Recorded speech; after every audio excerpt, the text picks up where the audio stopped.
Bien, continuando, vamos a ver ahora el tema de la sucesión de efectos en una bobina alimentada con corriente alterna, ¿ya? O una tensión o una fuente de tensión alterna. Eh, Como hemos visto en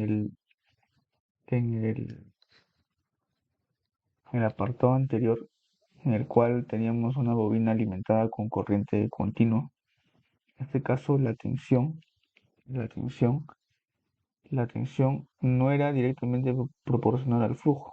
No, o sea, para nosotros generar un flujo magnético tendría que pasar unos ciertos pasos, unos ciertos procesos tan básicamente relacionados con la física del transformador para nosotros poder obtener un flujo magnético.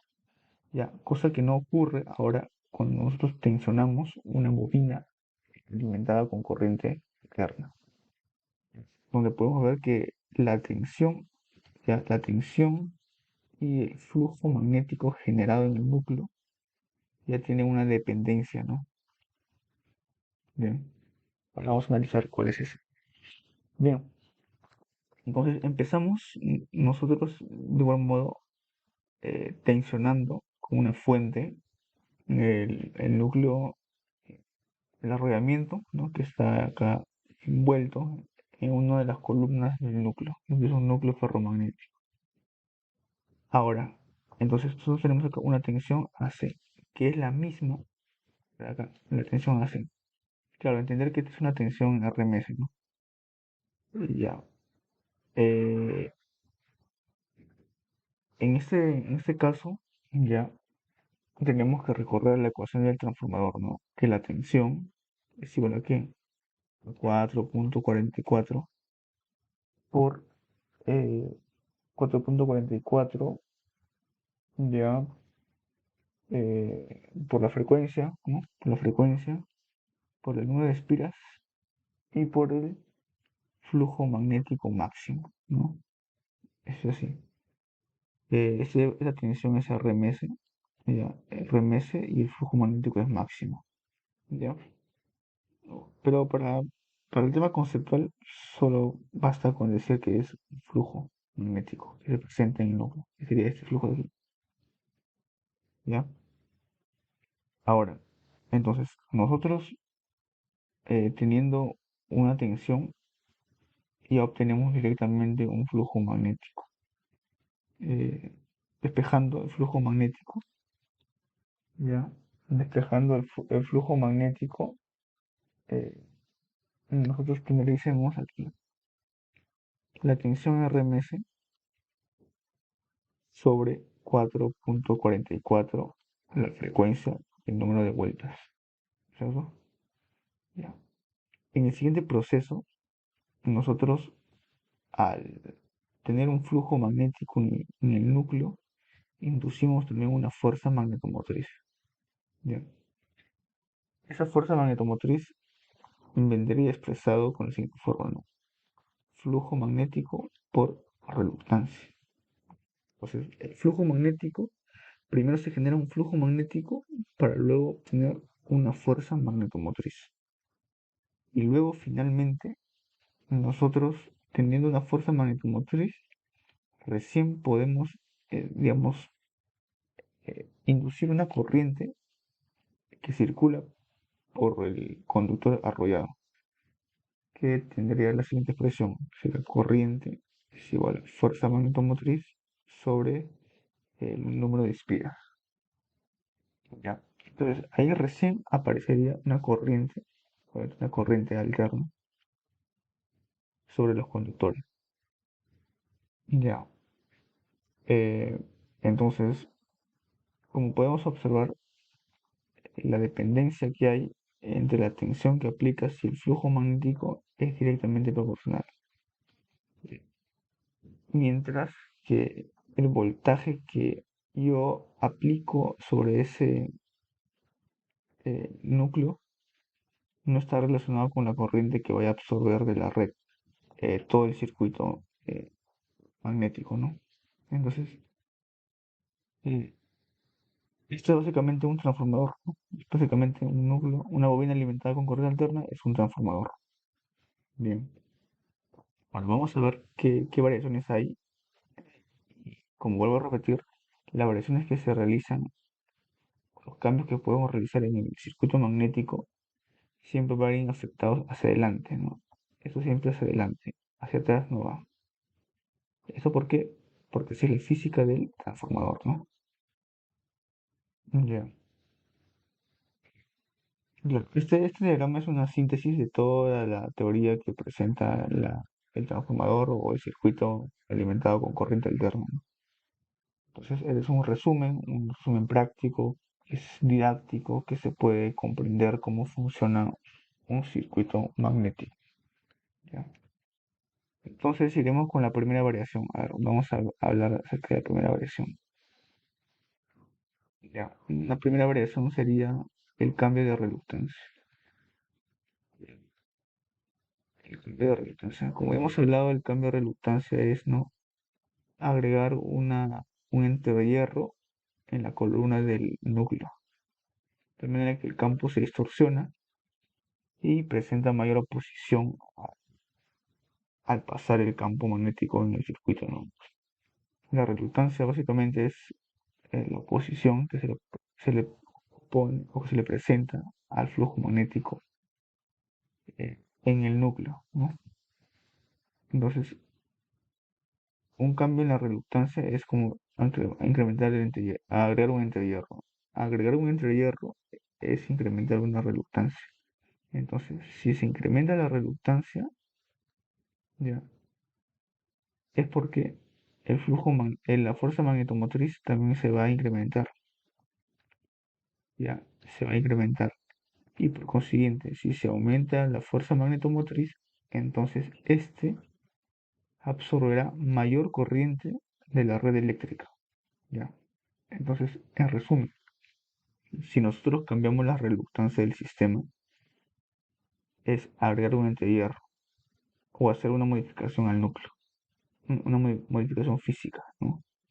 Eh, Quizás puede ser, no sé, disminuir el área en una zona, ¿no? Cosas así. El área también está relacionado con la reluctancia. A mayor área, menor reluctancia. Menor área, mayor reluctancia.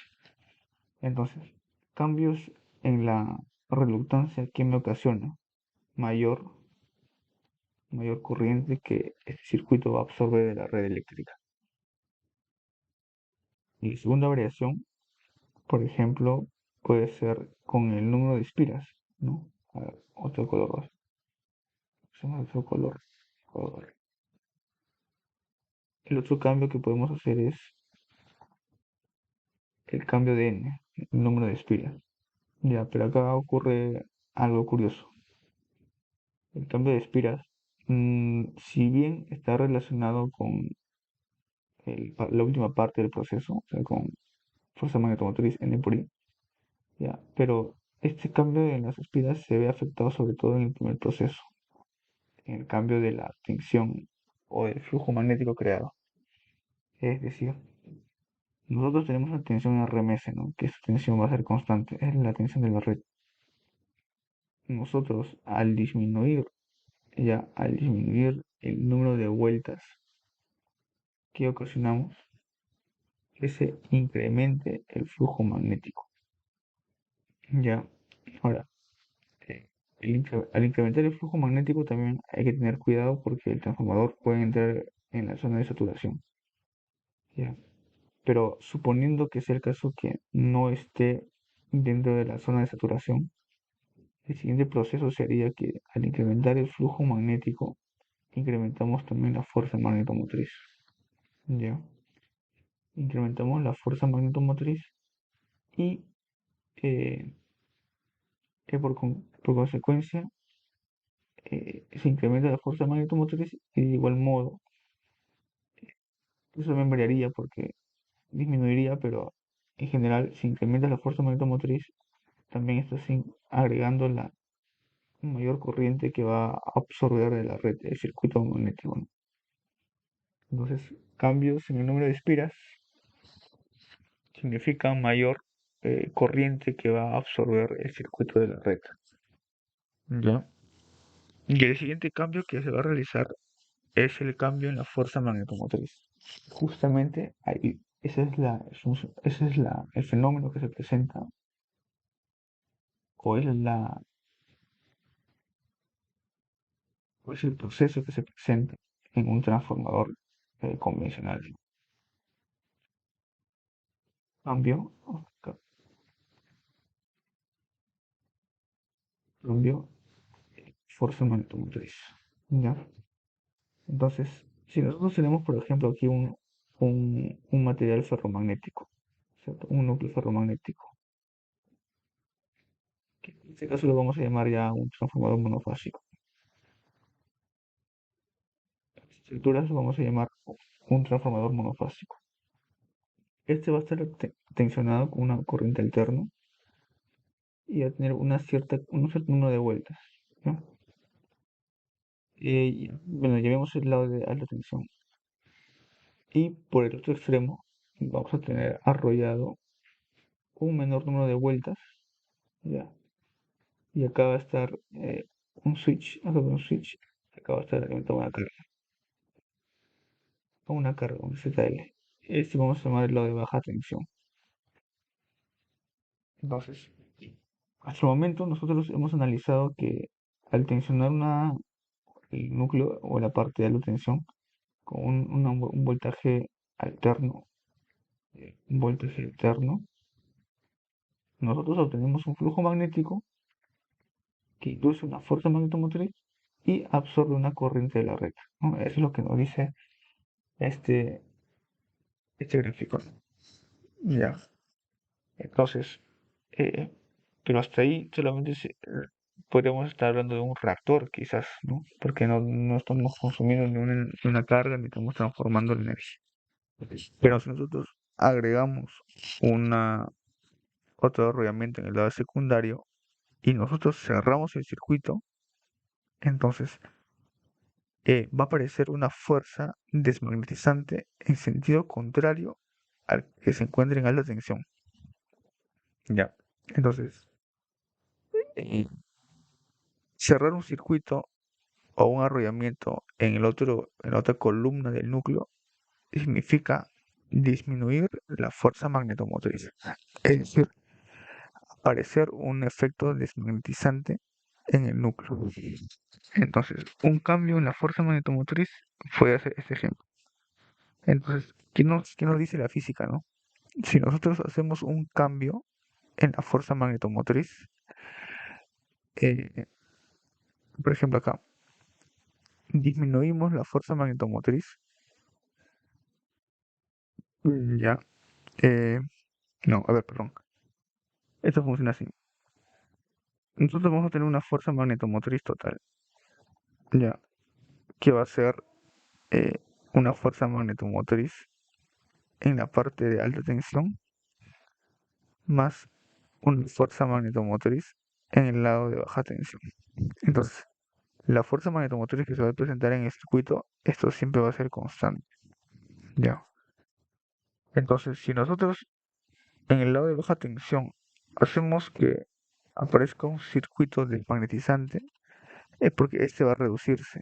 Y si este se reduce, entonces en el lado de alta tensión va a necesitar mayor flujo o mayor fuerza magnetomotriz, mayor N por I, en este caso mayor corriente, para que pueda compensar ese desbalance y solo quede circulando por el núcleo una fuerza magnetomotriz de modo de excitación, ¿ya? Porque de lo contrario, que se quede atrapado todo ese núcleo, digamos, o toda esa fuerza magnetomotriz en el núcleo, ya estaríamos hablando de un fenómeno de saturación en el transformador. Entonces, nosotros al cerrar el circuito, aquí lo que estamos haciendo es estamos agregando un efecto desmagnetizante en el núcleo. Este, por su naturaleza, va a generar mayor fuerza magnetizante en el lado de alta. Entonces, al hacer este proceso, estamos obteniendo una mayor fuerza magnetomotriz en el lado de alta, ¿cierto? Mayor fuerza magnetomotriz que nos indica mayor mayor absorción de corriente de la parte de alta tensión. O sea, entonces, en resumen, nosotros al cerrar un circuito o al incrementar ya esta carga, a mayor carga, nosotros vamos a inducir que el transformador, ya, que el transformador absorba mayor corriente de la red, ya. Y eso es así, ¿no? ¿Cómo funciona un transformador? Cada vez que nosotros vamos incrementando la carga que es en el lado secundario, vamos a absorber mayor y mayor y mayor corriente de la red. Bien, espero que este video les haya servido, les haya sido útil. Ya nos vemos en otra oportunidad.